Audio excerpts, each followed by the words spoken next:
So, welcome back then to the second module of our FAST course,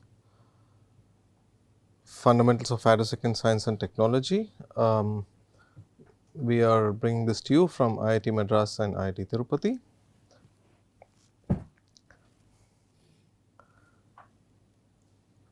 So, this is the second lecture of this module, which we call femtosecond laser pulses. We have moved on from a sort of warm up module on optics and electromagnetic fields. It was kind of a primer.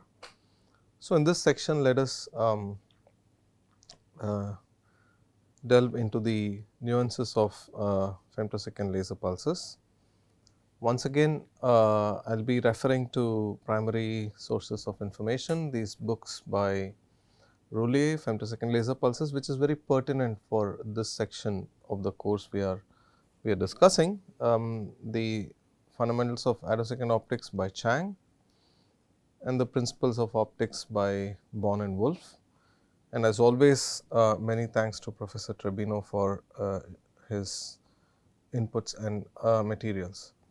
I will recap in this lecture very briefly about what we did in the previous session, particular to the formal description of femtosecond pulses or optical pulses, and carry this discussion forward in this session and cover, introduce or recap some a toolbox of Fourier transforms that we will need for the rest of this course, and also go forward from there to the frequency domain description of optical pulses, especially in the femtosecond domain. So, recap two things.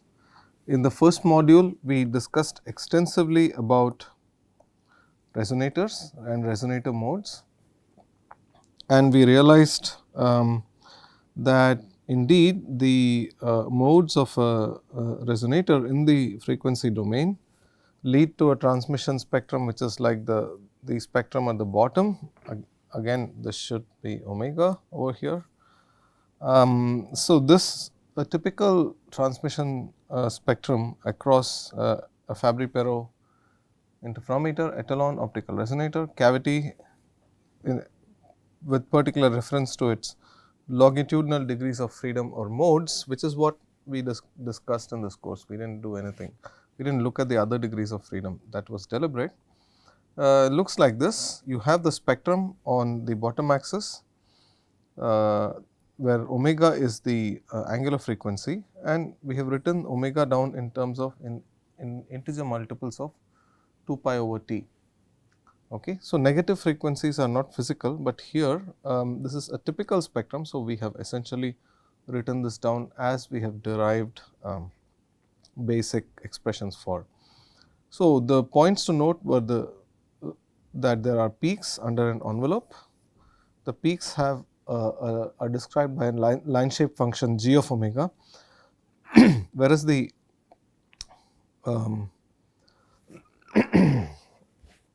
envelope is f of omega, right, and the entire this piece could be written down as a 3-piece function. The envelope function multiplied with the convolution of the line shape function g with the function for periodicity, which we have here, which is a function of omega divided by 2 pi by t. Now, if we Fourier transform this, noting the fact that multiplication in one domain becomes convolution in the other, and do this successively, then we essentially identified the fact that the spectrum of this kind, which a Fabry-Perot interferometer and an optical resonator sustains, is owing to fields in time domain, which essentially turn out to be a set of finite train of identical pulses. Okay. So, that is the nice part. It emerges naturally out of our description of one of the most basic elements in optics, especially when we concern ourselves with sources, which are optical resonators. Okay. So, what kind of light pulses or optical pulses do we have as a consequence. So, this is also something we discussed at length in the previous class. So, an ultra short laser pulse, we are going to discuss a lot about ultra shortness in this course. It is all about the ultra shortness of a pulse, has an intensity and a phase as a function of time. This is what we elucidated in the previous lecture, right. The simpler of the two is the intensity of the pulse, which is a function of time. That function is I of t. Now, we essentially used the intensity in this case to describe the envelope of the pulse, the electric field envelope of the pulse. E of t is, as always, the electric field. The envelope of the electric field, which we looked at yesterday in substantial detail, right. It is this sort of dotted line on top,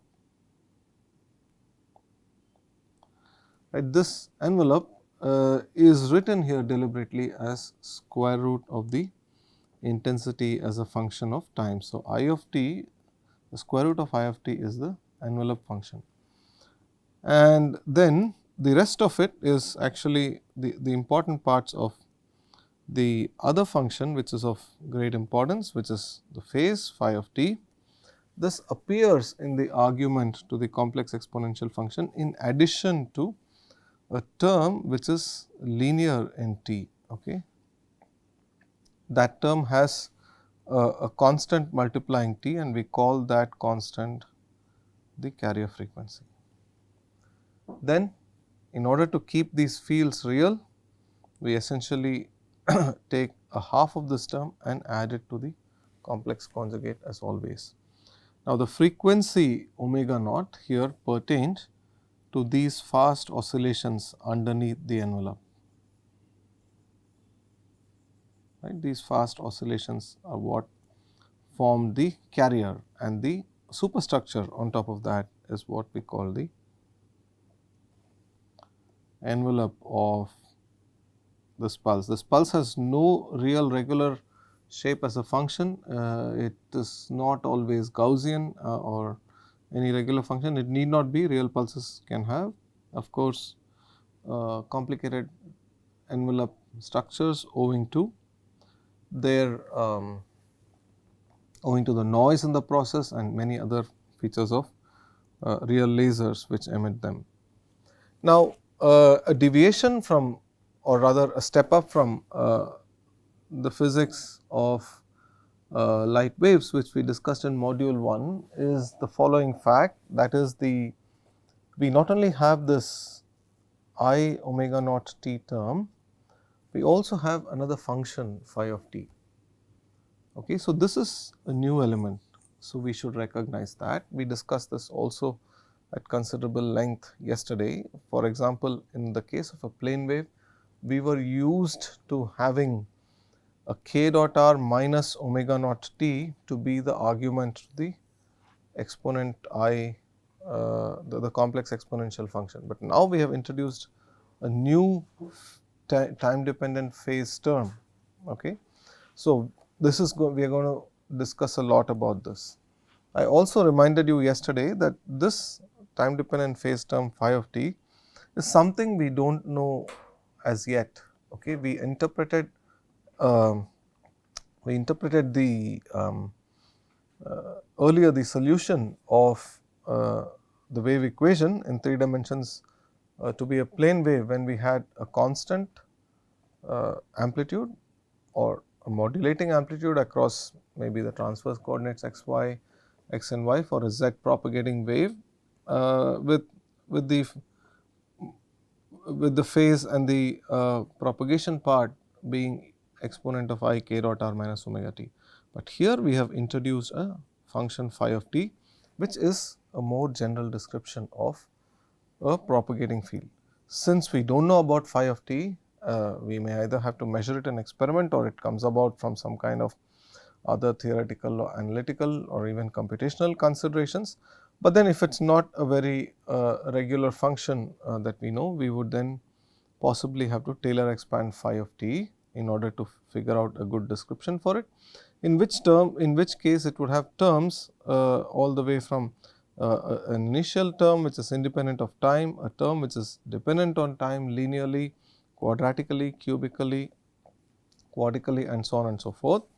And in this aspect of our discussion, we realize that there could be a contribution to the term that is linear in time also coming from this function phi of t, and that the carrier frequency, for it to be a meaningful quantity, this omega naught should be substantially larger than the coefficient of the first order term in Taylor expanding phi. We will see more of this later, but this is something we discussed yesterday, and we are out for discussing this in greater length today. Okay, so now the we want to go a step further, and we probably already did this in the previous lecture once again.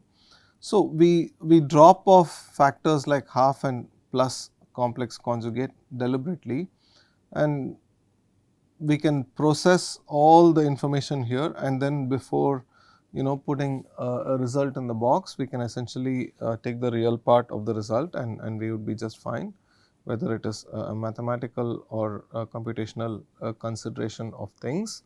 So, the then the complex amplitude, which is electric field amplitude, which is E of t, we have even stopped putting tildes. If you note, earlier we were using tildes on the variable in order to emphasize the fact that it is complex. We are going to use tildes from now on for a slightly different purpose, right.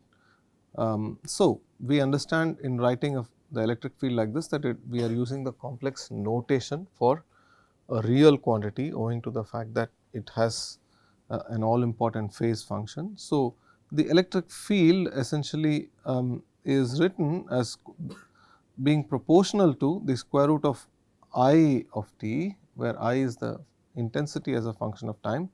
It is the envelope function, the envelope of the field is I of t, multiplied then by exponent of minus I phi t. We have also dropped off the omega naught t term in this description. Why? Because omega naught is just a constant. It's an important constant, but nonetheless it is just a constant, right. So, we can bookkeep that and write this electric field down in this form. Okay.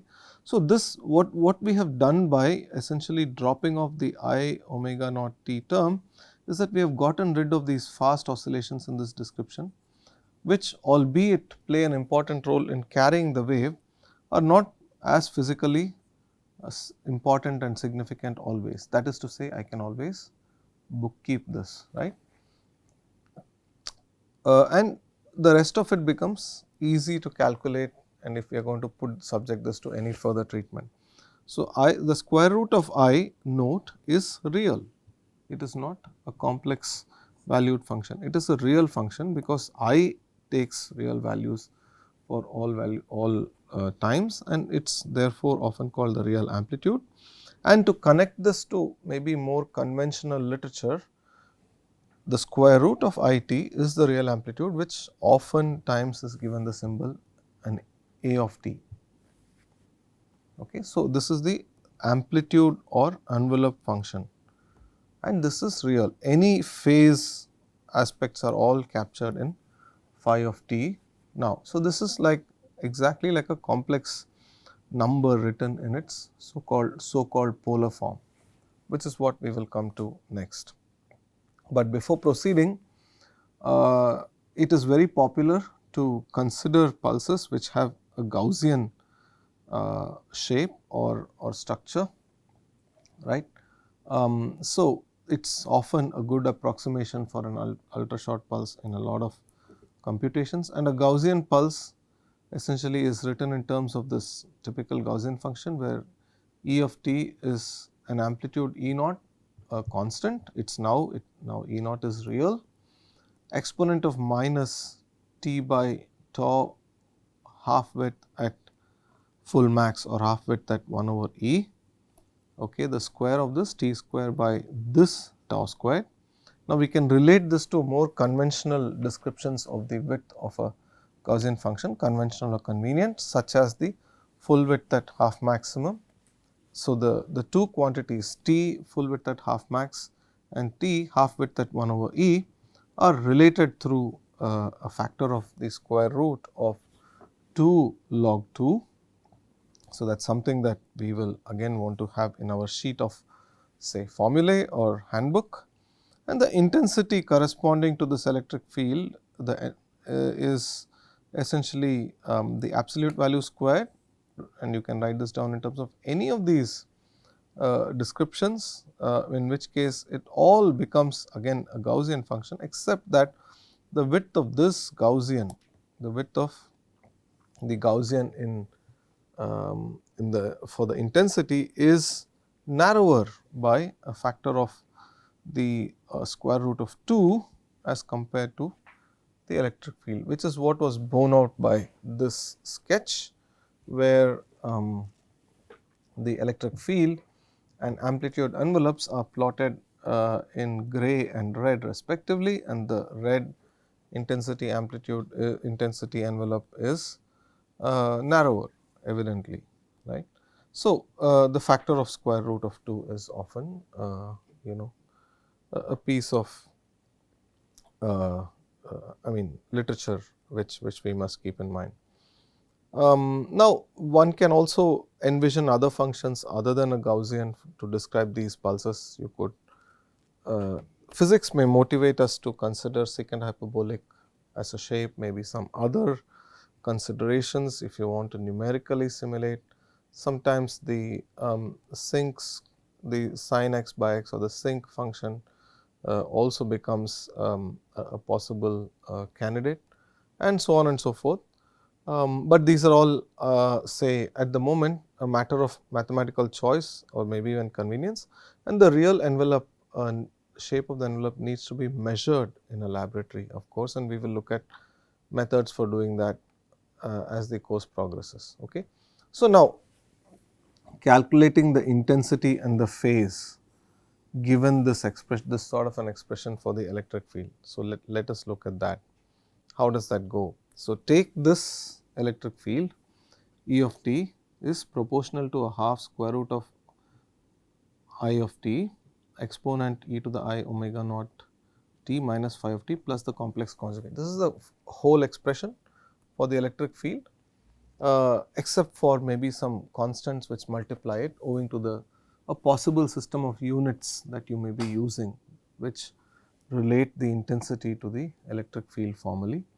Okay. So, it is easy to go back and forth between this sort of an expression for the field, okay, but the electric field is a function. We call this function the electric field, where essentially, as I said earlier, if you treat omega naught, which is a constant, as just a number to bookkeep, the rest of the shape, the details and the dynamics are captured in two functions of time.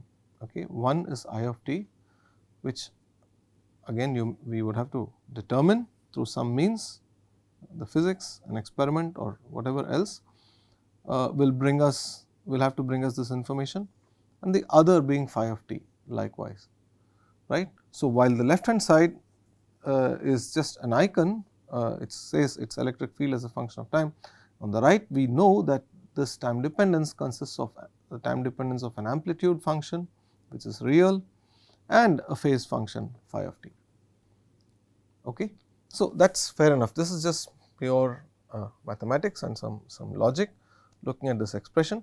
So, now considering this to be the definition of the field, the way we are going to write the electric field of a pulse through the rest of this course and maybe the rest of our lives, then we can ask, if I know this field, then what is the intensity corresponding to this field. So, the intensity I of t, okay, we can set the intensity to be the absolute value square of the electric field as a function of time.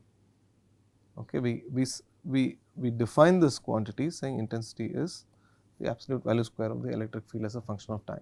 Well, you will be quick to note that depending upon a set of units that you may have, right, you may have some prefactors here, but we want to actually steer clear of those details and simply write this down in a fairly general and generic form without any dependence on systems of units to be considered here.